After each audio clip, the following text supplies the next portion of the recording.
Kan mau buka udah sepakat. Gak usah pakai ini. Pakai ini baru. Bising lah.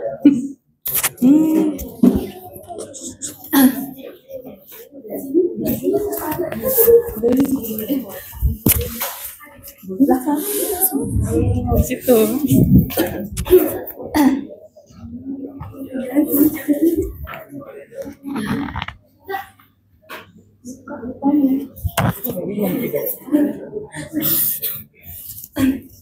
Assalamualaikum warahmatullahi wabarakatuh. Selamat siang semuanya. Terima kasih untuk teman-teman yang sudah menghadiri kelas ini. Terima kasih juga kepada Bapak Torik Lalang Buana selaku dosen pengampu mata kuliah ini. Sebelum masuk ke materi, alangkah baiknya kita memperkenalkan diri masing-masing. Perkenalkan, nama saya Maria dan nama saya Katsuma Maira. Nama saya Katsuma Janti. Nama saya Indi Maya. Nama saya Laila Putita. Nama saya Triyudina.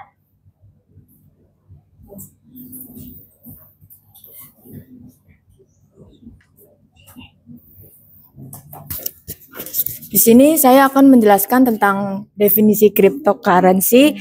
Cryptocurrency adalah mata uang digital yang menggunakan kriptografi untuk keamanan dan pencegahan pemalsuan.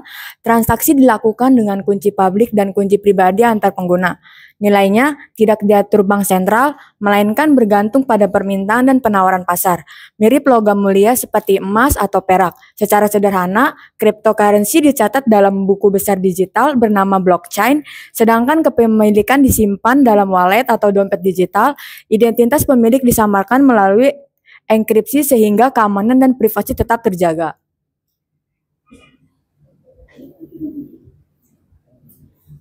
Selanjutnya disambung oleh teman saya. Selanjutnya ada sejarah cryptocurrency. Yang pertama di tahun 1983, David Kaw menciptakan konsep e-cash. Nah, di sini tuh konsep e-cash ini tujuannya biar orang bisa bayar sesuatu secara online tanpa perlu lewat bank. Lebih privacy dan aman. Terus selanjutnya di tahun 1995, Kaw mengembangkan dari konsep e-cash menjadi DigiCash sebagai alat pembayaran elektronik terenkripsi. Selanjutnya di tahun 1998, WID memperkenalkan B-Money namun gagal berkembang. Lalu lanjut di tahun 2008, Satoshi Nakamoto merilis white paper atau Bitcoin, a peer-to-peer electronic cash system. Lanjut di 2009, Bitcoin diluncurkan. Transaksi pertama terjadi antara Nakamoto dan Hal Finney. Lalu di tahun 2010, transaksi terkenal 10.000 Bitcoin ditukar dengan 2 pizza. Lanjut di tahun 2017, terjadi lonjakan besar nilai cryptocurrency meski sangat fluktuatif. Lanjutnya di tahun 2019 sampai 2022, itu terjadi pandemi COVID-19 yang mendorong popularitas kripto. Jumlah koin mencapai 8.800, termasuk dalam Bitcoin, Ethereum, dan Tether populer. Selanjutnya ada karakteristik dari cryptocurrency. Yang pertama itu dia digital, yang kedua adalah peer-to-peer, yang ketiga global, keempat terenkripsi, yang kelima terdesentralisasi, dan yang terakhir adalah trustless. Selanjutnya di sini ada jenis-jenis cryptocurrency. Sebenarnya itu ada banyak, cuma di sini saya akan menampilkan 3 aja dari Bitcoin, Ethereum, dan Litecoin. Mulai dari konsep, sejarah, dan cara kerjanya. Jadi sejarah pertama itu Bitcoin awalnya itu Jadi pertama itu Bitcoin itu kan seperti yang kalian sudah tahu, uang digital pertama di dunia yang diciptakan oleh seseorang yang bernama Satoshi Nakamoto di sekitar tahun 2008 sampai 2009. Nah, fungsinya itu sebenarnya mirip sama uang biasa, cuma bedanya itu semua transaksi dilakukan secara online. Jadi langsung antar pengguna tanpa lewat bank atau lewat tembaga. Dalam sejarahnya, awal mulanya itu Satoshi mengenalkan Bitcoin lewat makalahnya di tahun 2008. Dan di tahun 2009 sistemnya itu baru mulai berjalan. Di tahun 2010 baru munculnya situs yang bernama Bitcoin Voucher yang memberikan 10.000 Bitcoin secara gratis buat siapa aja. Nah, mulai dari situlah baru Bitcoin mulai dikenal luas. Lalu selanjutnya baru muncul bursa pertamanya dan nilainya naik dari cuma yang berapa dolar sampai akhirnya bisa puluhan dolar per koin. Selanjutnya cara kerjanya itu kalau Bitcoin itu disimpan di wallet digital dan bisa digunakan untuk membayar investasi atau dikirim ke pengguna lain. Selanjutnya di Ethereum yaitu ETH. Nah, Ethereum ini kalau tadi sebelumnya Bitcoin itu fokusnya buat uang digital, sedangkan kalau Ethereum ini lebih fleksibel yang dipakai untuk membuat aplikasi digital, yaitu bisa seperti DEPPS dan smart contract, yaitu perjanjian otomatis yang jalan sendiri tanpa pihak ketiga. Dalam sejarahnya, Ethereum itu diciptakan oleh Vitalik Buterin di tahun 2013 dan rilis di 2015.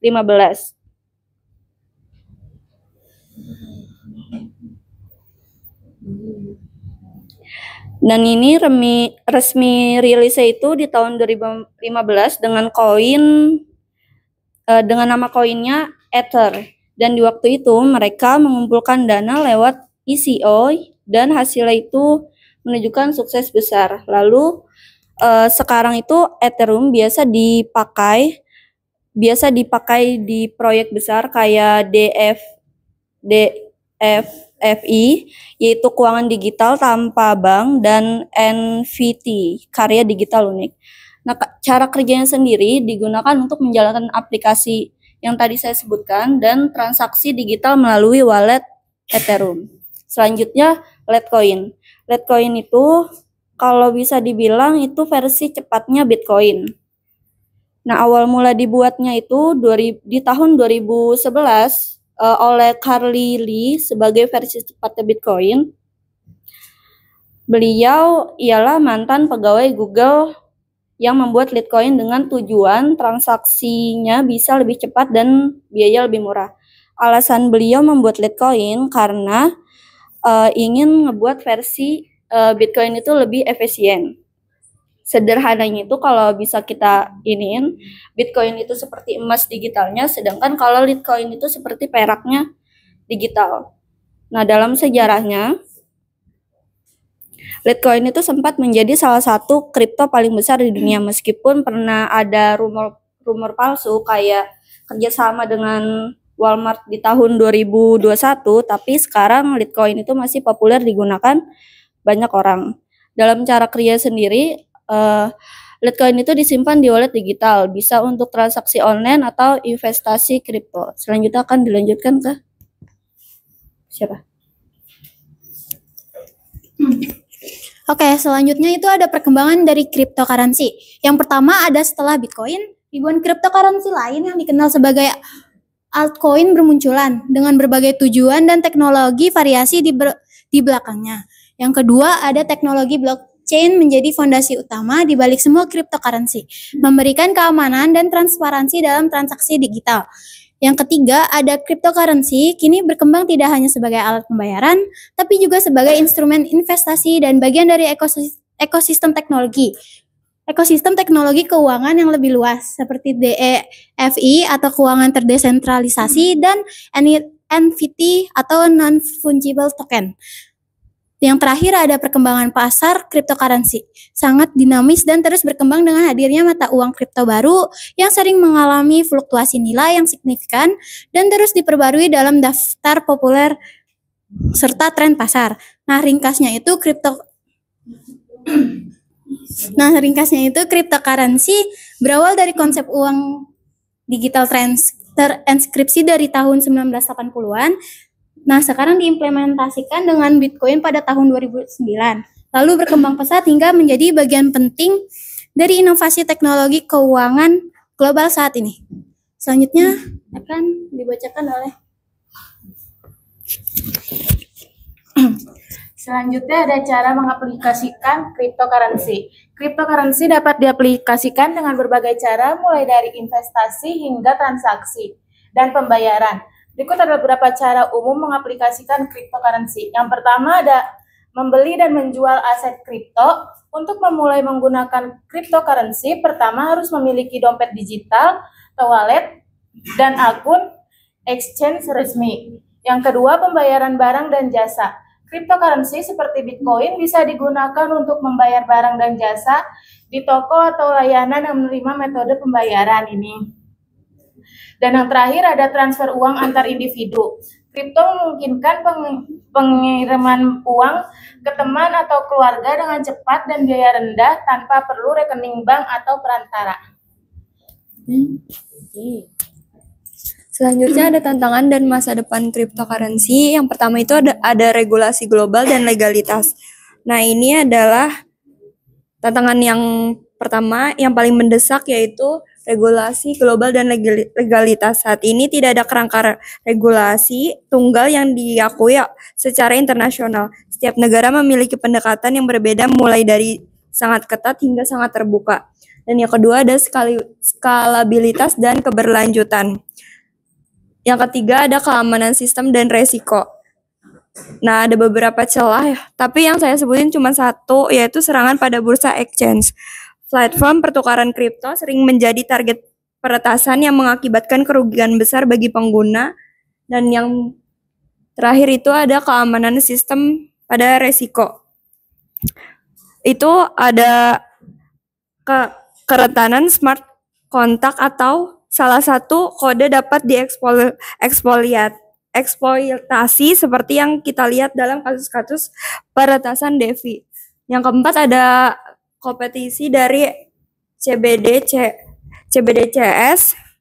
Nah, tantangannya itu jika diluncurkan secara luas, mereka dapat menjadi alternatif digital yang lebih diatur dan stabil dibandingkan cryptocurrency swasta yang dapat mengurangi daya tarik Bitcoin atau altcoin sebagai alat pembayaran sehari-hari.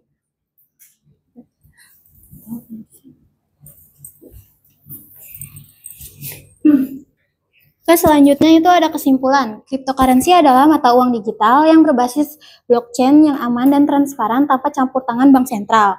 Sejak munculnya Bitcoin pada tahun 2009, berbagai altcoin seperti Ethereum dan Litecoin terus berkembang dengan fungsi beragam.